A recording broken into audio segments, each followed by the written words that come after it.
কোথায় যাচ্ছ? আমার নাম অয়ন, আমাকে ওই বার্থডে পার্টিতে ইনভাইট করা হয়েছে। বন্ধুরা শুনছো এই গরিব ভিখারিটার কথা? ও বলছে ওকে নাকি ভট্টাচার্য বাবুর জন্মদিনের পার্টিতে ইনভাইট করা হয়েছে।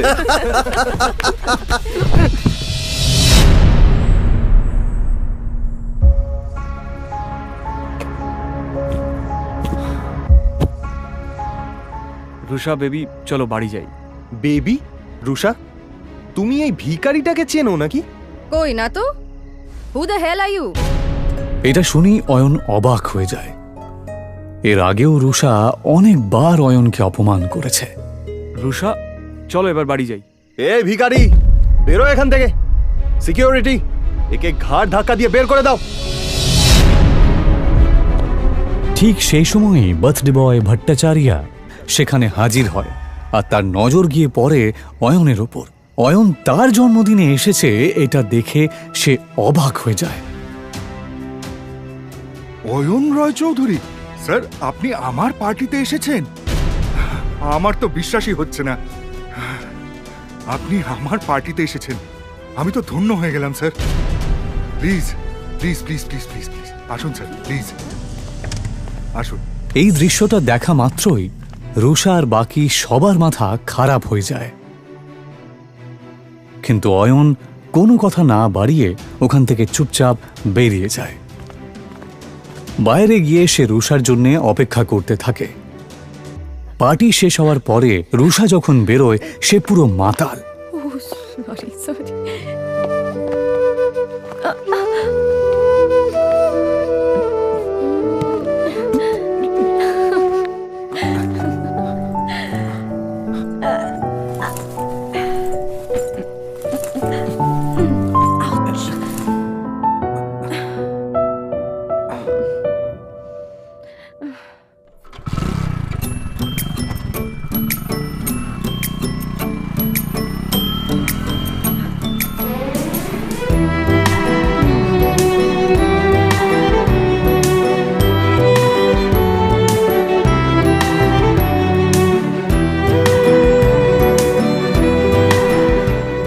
তাকে নিয়ে অয়ন কোনো মতে নিজের শ্বশুরবাড়ি পৌঁছায়।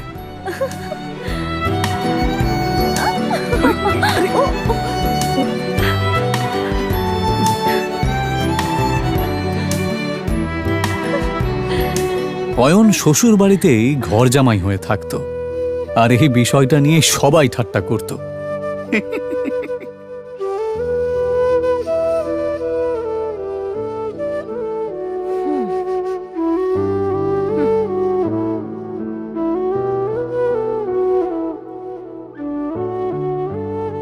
বাড়িতে ঢোকার সময় রুষার কাজিন সূর্যর সাথে দেখা হয়।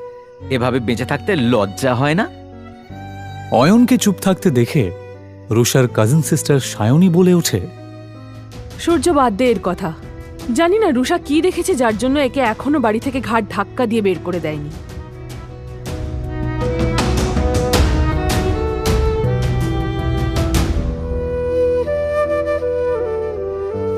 অয়ন প্রায় প্রত্যেক দিনই শ্বশুর বাড়িতে এই ধরনের কথা শুনত।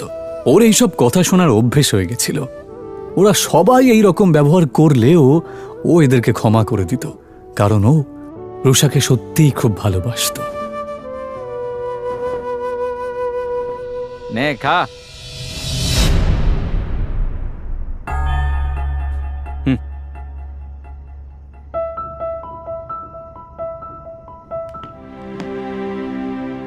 ভিখারি কুত্তা কোথাকার। ওর একটাই দুর্বলতা ছিল, যার জন্য ওকে দিনের পর দিন এভাবে অপমান সহ্য করতে হচ্ছিল।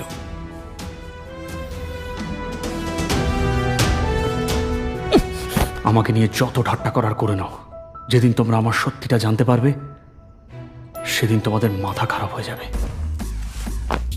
অয়ন আসলে কে সেটা কেউই জানতো না, তবে কেন জানি না অয়ন নিজেও কাউকে কিছু বলতে চাইতো না।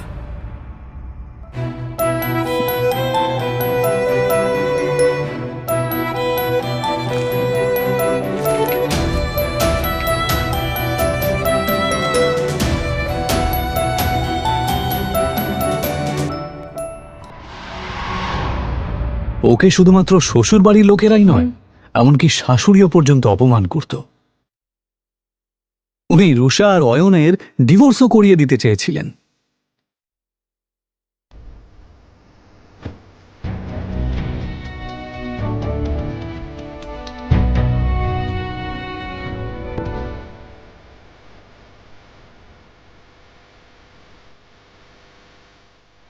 অয়ন, আমি এখন হোটেলে একজনের সাথে দেখা করতে যাচ্ছি। তুমি কিন্তু কাউকে বলবে না যে তুমি আমার স্বামী, বুঝেছো? কিন্তু রুষা, অয়ন, তুমি ভালো করেই জানো যে ভেতরে যারা আছেন তারা কত বড় লোক। ওরা যদি জানতে পারেন যে আমার স্বামী একজন গরিব কাঙ্গাল, তাহলে আমি কাউকে মুখ দেখাতে পারবো না। অয়ন নিজের স্ত্রী রুষার কথা শুনে চুপ করে যায়। এটা প্রথমবার নয় যখন রুষা তার দরিদ্র স্বামীকে অপমান করছে। এর আগেও অয়নকে অনেকবার সে অপমান করেছে। রুষার বাড়ির লোক অয়নের সাথে একটা কুকুরের থেকেও খারাপ আচরণ করত, কিন্তু অয়ন কারোর কথায় মন খারাপ করত না, কারণ সে তার স্ত্রী রুষাকে পাগলের মতো ভালোবাসত। আজ রুষা তার ছোটবেলার বন্ধু রূপালী এবং আরও কিছু বড়লোক বন্ধুদের সাথে হোটেলে দেখা করতে যাবার সময় অয়নকে সচেতন করছিল। অয়ন, শেষবারের মতো বলছি, ভেতরে গিয়ে কোনো সিন ক্রিয়েট করবে না। ঠিক আছে, তুমি যা বলবে। হোটেলের ভেতরে বড়লোক বাবার বখাটে সন্তান প্রেম সেন, রাজ বোস এবং পারাস আগরওয়াল বসেছিল। আসলে তারা রূপালীর বন্ধু হলেও রুষাকে দেখার পর এবং তার রূপ দেখার পর অবাক হয়ে যায়। এটা কে রূপালী? এত সুন্দর দেখতে। ও ও আমার বেস্ট ফ্রেন্ড রুষা। অয়নের জামা কাপড় দেখে নাক মুখ মেকিয়ে পারাস জিজ্ঞেস করে, আরে সুন্দরীর সাথে বাঁদরটা কে রে? আর ঠিক তখনই অয়ন বলে ওঠে, নমস্কার, আমার নাম অয়ন। আরে হ্যাঁ, মনে পড়েছে, রুষা সিংহ। তার মানে আপনি অয়ন, যার সাথে রুষার বাবা সিদ্ধার্থ সিংহ ওনার মেয়ের বিয়ে দিয়েছেন। কি ঠিক বললাম তো রুষা? প্রেম আর পারাস যেই বুঝতে পারে যে এই গরিব লোকটা আসলে এই সুন্দরী মেয়েটার স্বামী, তখন রুষাও তাদের সাথে আর ফ্লার্ট করতে পারে না। কিন্তু তারপর তারা তিনজনে মিলে অয়নের দারিদ্রতা নিয়ে ঠাট্টা করতে থাকে। আচ্ছা অয়ন দাদা, আমি শুনেছি আপনি নাকি একটা ব্যাংকে চাকরি করেন। তা কত টাকা স্যালারি পান? এই তিনটে ছেলে সমানে অয়নকে অপমান করছিল আর হাসছিল। ওই 12,000 মতো পাই। কত বললেন? 12,000। কখনো কখনো বোনাস পেলে 15,000 মতো হয়ে যায়। ভালোই স্যালারি পান আপনি। আমার জুয়েলারি অ্যাকাউন্টেন্টের স্যালারির অর্ধেক, তবুও আজকালকার দিনে এটাই অনেক।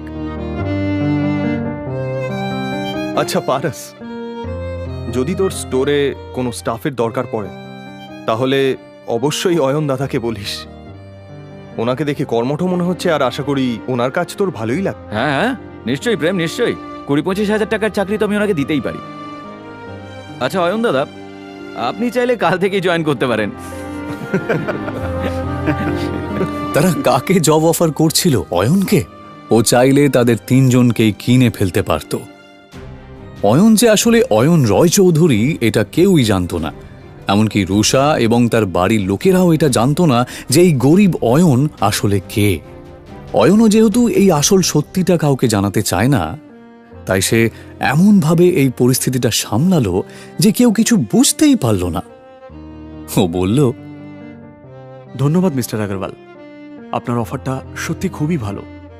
আপনি যে আমার জন্য এতটা ভেবেছেন, এই জন্য আপনাকে ধন্যবাদ জানাই। তবে সত্যি বলতে আমি গয়নাগাটির ব্যাপারে বিশেষ কিছু জানি না। এদিকে রুষা অয়ন আর রূপালীর বড়লোক বন্ধুদের মাঝের কথোপকথন শুনে রেগে যায়। আরে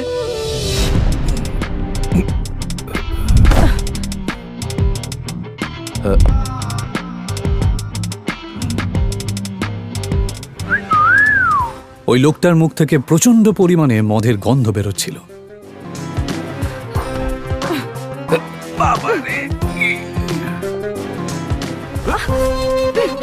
দেখে তো মনে হচ্ছে ভালোই এনার্জি আছে। অসভ্য লোক, তোর সাহস কি করে হয় আমার সাথে সব কথা বলার? ছেড়ে দাও আমাকে। এই দাঁড়া দাঁড়া বলছি। কি বললি? আমি অসভ্য? আগে নিজেকে দেখ, বেশি নাটক করিস না, বুঝেছিস? ছেড়ে দে আমাকে। রুষা এবার কোনো কিছু না ভেবে লোকটার গালে একটা সপাটে চড় মেরে দেয়। স্যার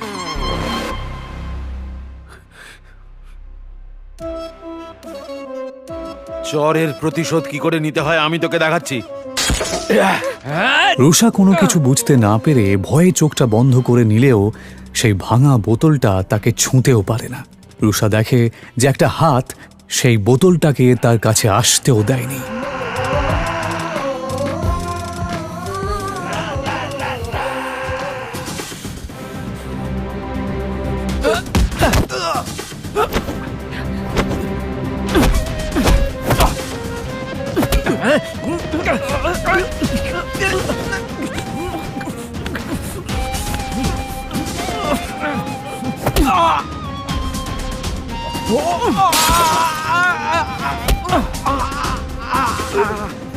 নেশার চোটে তোর মাথা খারাপ হয়ে গেছে। যদি নিজের ভালো চাস তো এক্ষুনি আমার স্ত্রীর পা ধরে ক্ষমা চা আর বেরিয়ে যা এখান থেকে। অনেক বড় ভুল করেছিস তুই আমার গায়ে হাত তুলে। এবার তুই দেখ এই নেশায় আমি কি করি।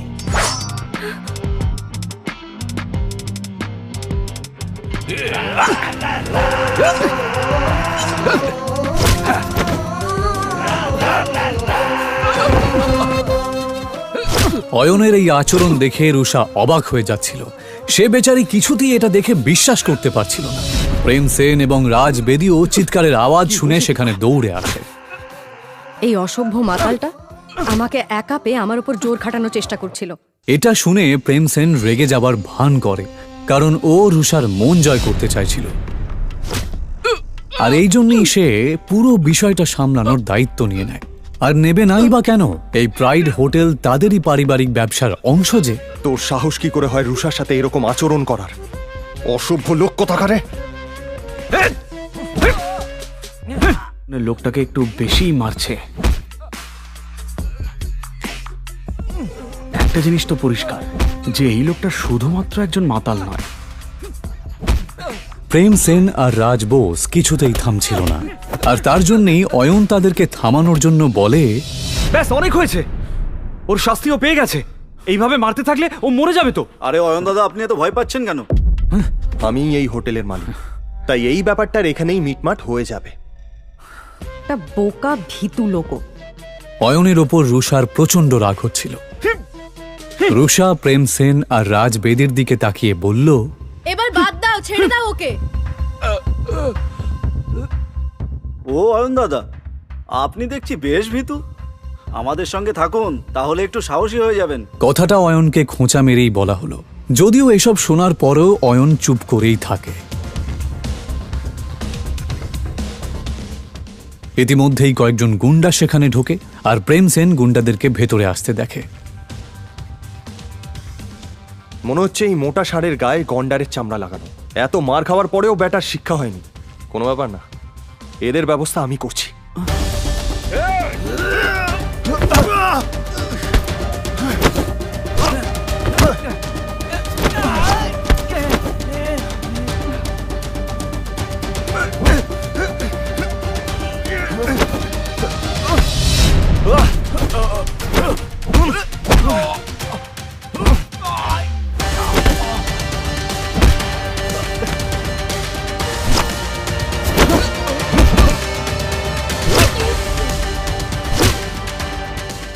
প্রেম সেন ভালোই মারপিট করতে জানত, কারণ ও কারাটেতে ব্ল্যাক বেল্ট ছিল।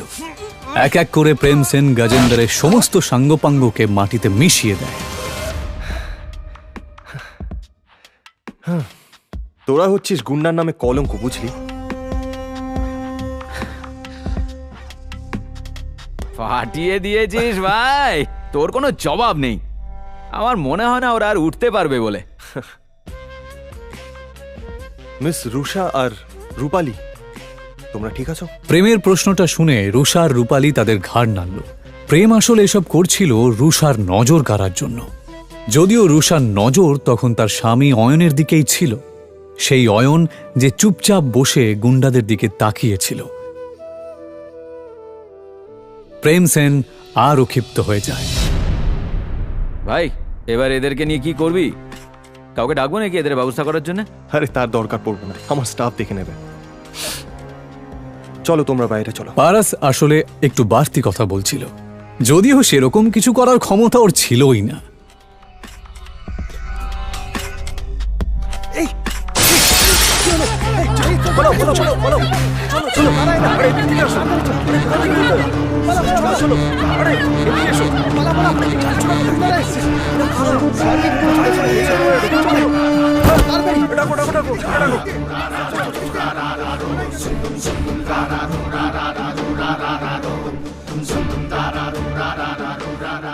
আচ্ছা, তোমাদের এত বেশি সাহস? যদি তাই হয় তাহলে আমার সামনে এসো। সেই তো, ভয় কেন পাবো? তোদের হারানোর জন্য সাহসের কি প্রয়োজন? কিন্তু এই কথাটা বলার পরই প্রেম সেনের মুখ বন্ধ হয়ে যায়। রবিদা, নিজের সামনে দাঁড়ানো লোকটাকে দেখা মাত্রই প্রেম সেনের থোতা মুখ ভোঁতা হয়ে যায়, কারণ তার সামনে দাঁড়ানো লোকটা আর কেউ নয়, সে ছিল রবিদা।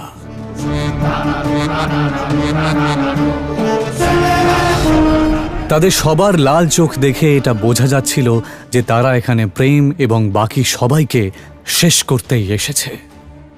তাদের তিনজনের অবস্থাপন্ন পরিবারের লোকেরা সুরক্ষার ভয়ে যেই রবিদাকে টাকা পাঠায়, আজ সেই রবিদাকে সে খেপিয়ে দিয়েছে। এইমাত্র আমাকে কে চ্যালেঞ্জ করলো? দাদা, আমি তো ঠাট্টা করছিলাম, আমি জানতাম না ওখানে আপনি দাঁড়িয়ে আছেন। আমায় ক্ষমা করে দিন। ও, ঠাট্টা করছিলি বুঝি? হ্যাঁ, তা হতেই পারে, ঠাট্টা তো হতেই পারে। তাহলে একটা ঠাট্টা আমিও তোর সাথে করি। দাদা, এটা কথা বলে মীমাংসা করলে হয় না?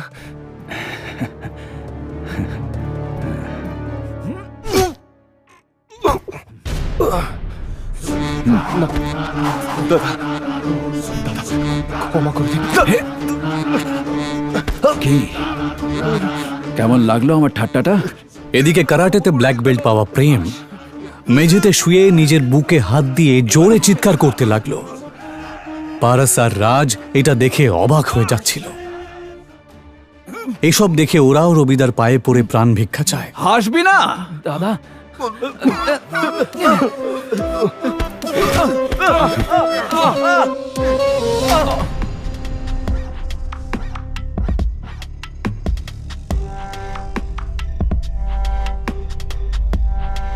ওঠাতে পারছিস না?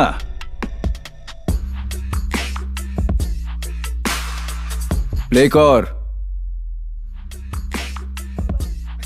মার। সবাই এবার চিৎকার করে কাঁদতে লাগে। এইসব দেখে রূপালী আর রুষা ঘাবড়ে যায়। তারা দুজনেই কিছু বুঝতে না পারলেও রূপালী আর রুষা এটা ভালো করেই বুঝতে পারছিল যে এই ছেলেগুলোর জন্যে ওরা অনেক বড় একটা বিপদের মধ্যে পড়েছে। রবিদা নিজের চোখের সামনে এইরকম একটা নাটক দেখে খুব আনন্দ পাচ্ছিল। আমি এটা জানতাম যে ওই মোটা লোকটা শুধুমাত্র একজন মাতাল নয়, কিন্তু এটা আমি দুঃস্বপ্নেও ভাবিনি যে ওই মোটা লোকটা রবির পরিচিত। যাকে রুষাকে যতক্ষণ না কেউ কিছু করছে, আমি এসবের মধ্যে নাক গলাবো না।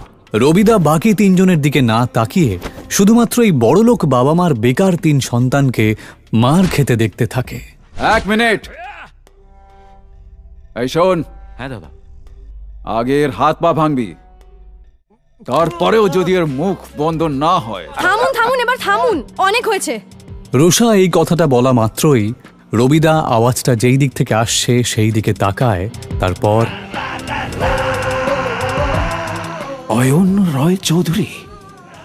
হতবাক হয়ে যায় সে নিজের চোখকে বিশ্বাসই করতে পারছিল না। সবাই চল এখান থেকে। রবিদার এই কথা শুনে সবাই অবাক হয়ে যায়। হঠাৎ অয়নকে দেখে রবিদা এভাবে পালিয়ে যায় কেন? রবিদা কি এর আগেও অয়নের মুখোমুখি হয়েছে? সে কি ওকে চেনে?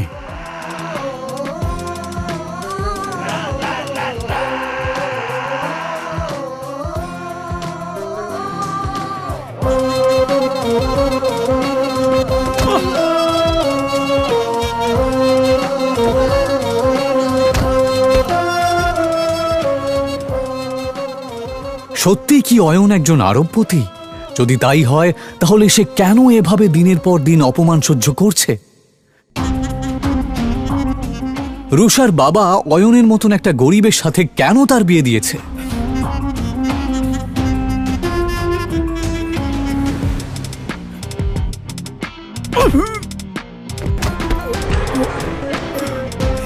এই সমস্ত প্রশ্নের উত্তর জানতে হলে নিচে দেওয়া লিঙ্কে ক্লিক করে ইনস্টল করুন পকেট এফএম আর ফ্রিতে শুনুন গোটা বিশ্বে শোরগোল ফেলে দেওয়া এই অসাধারণ গল্প সিক্রেট শাহেনশাহ।